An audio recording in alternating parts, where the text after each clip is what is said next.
Well, okay, because it's a cult, they have it very down packed. It's a worldwide cult and it's super organized. So, one of the things that they do is keep you so busy that you don't have time to think. Ah, We have 5 meetings, which was, 3 times a week you would go to these meetings. Um, we had door knocking, which we had a quota. If you fell below 10 hours a month, then you're gonna get a visit. And and it's peer pressure. Like everyone's checking on you.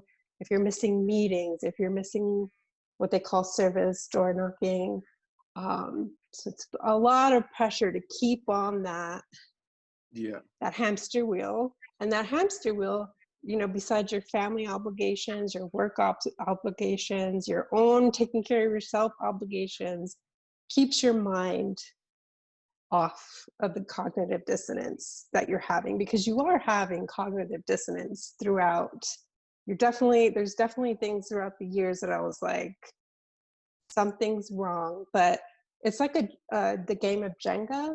If you ever played the game of Jenga, so you'll have something that's like, this doesn't feel right, and that piece comes out, but the whole thing doesn't fall down. And that's how it is kind of over the years. Obviously, not everyone comes out, but for the people that have come out, that's how we all describe it. Like one day, the last piece comes out and everything comes down. but but throughout the years, like I said, you're so busy. Um, you're they follow there's a model for cults. It's called the bite model: behavior control, information control, thought control, and emotion control. So it's the bite model. So Oh you my. know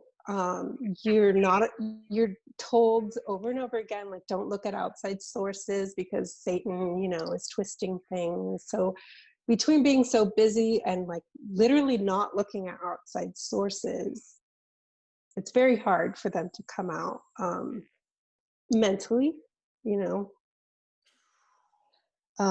For me, I had a lot of cognitive dissonance about certain things. One of them was how they handled child abuse, but some of the things that I witnessed and even our family had seen, we thought that it was just the congregation that we're in. So, like I said, it's a worldwide organization, Mhm. but you have these little congregations in little pockets. And so we thought, well, we were even told these elders just mishandled things, but it will get handled, right? And you just believe that. And you believe that, like, Jehovah, who that's how they refer to God, will, even if it's not taken care of instantaneously, ultimately it will get taken care of. Oh my God. Yeah. So, but for me, I back in late 2016, I was just driving home and I heard on NPR that Jehovah's Witnesses have this database of unreported sex offenders. And I was like, record scratch, like, what? So, because I started thinking about things that I knew about, right? I started thinking, like, oh my gosh, this this is worldwide. Like, this is bigger than what I was told or I believed. So I went home and I broke that information control rule and I just Yeah. started Googling and I went down the rabbit hole. I spent like a good 3 months up all night on different sites and just uncovering everything, not only uncovering the sex abuse problem, but just the doctrine, just undoing everything. Because once you start, I don't know if you've ever been down a rabbit hole, Oh, but yeah. once you start, Yeah. it's like, You're like, what I mean, is it? I don't know what I believe anymore. Yeah.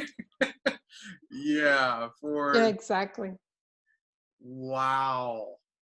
Oh my God. So let me ask you, uh when you were actually going out there and like reading this stuff, did it feel like you were doing something wrong? At first it did. but then as I realized how big and how harmful and how terrible it is that they're literally protecting pedophiles, it was very soon on that I was like, oh my gosh, this is awful. And like I said, I had undone a lot of the doctrine like really fast because I think of the years of cognitive dissonance, that things didn't make sense. Like, as I read things, it just all unraveled really quickly. So I didn't, early on, I didn't feel bad about unraveling everything. I even started speaking up, which is like a no, no. Right. So yeah, so everything kind of fell apart for me really quickly So as far as like, my community, and you what? as far as like the community, because Oh, I did start speaking up, and I realized that no matter what I was gonna lose, I had to stand on the right side of this.